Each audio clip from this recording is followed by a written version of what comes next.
Hello! Aujourd'hui, j'aimerais te parler de ce poète qu'est Rimbaud.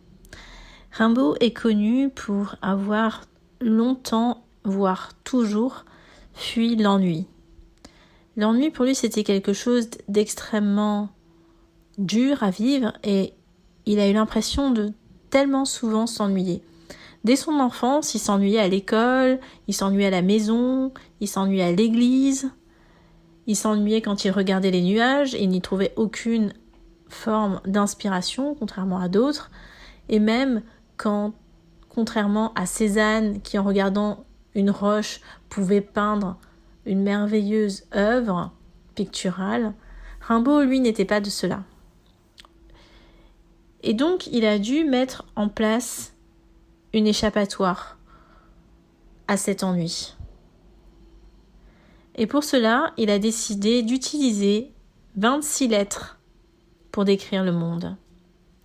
Il a décidé aussi d'avoir un mode de vie qui le mettait constamment en mouvement, c'est-à-dire qu'il était très souvent en voyage et bien sûr, la poésie, l'écriture a été son moyen à lui de faire rejaillir ce qui était en mouvement, ce qui n'était pas ennuyeux et partager aussi les mouvements de son âme, de son être, de ses découvertes.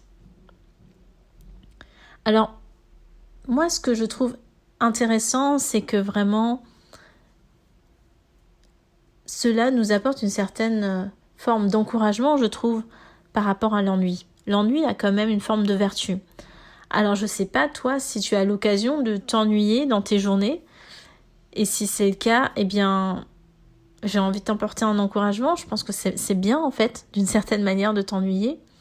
Et à contrario, si tu es quelqu'un qui ne t'ennuie jamais, qui a énormément de travail, ou qui a même un peu peur de l'ennui, parce que je connais des personnes comme ça qui ne s'autorisent jamais à s'ennuyer, et aujourd'hui, avec nos téléphones portables et avec la technologie, on est tellement capable, dès qu'on a un petit espace, une petite minute de libre dans notre temps, on est tellement capable de allumer la télé, aller sur les réseaux sociaux ou regarder une série TV, et franchement, je fais aussi partie de cela. Et pourtant, l'ennui a énormément de vertus.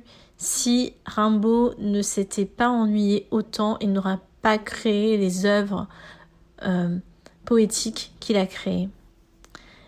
Et donc oui, j'ai envie de te dire, ose t'ennuyer cet été. Parce que l'ennui, c'est aussi des moments où finalement on laisse une forme de travail se faire en nous, et ce terreau-là de l'ennui pourrait bien un jour être extrêmement fertile, car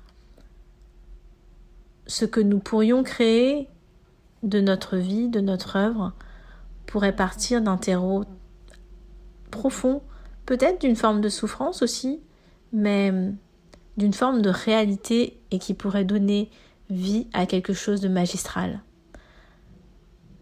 Alors osons nous ennuyer de temps en temps. À très bientôt.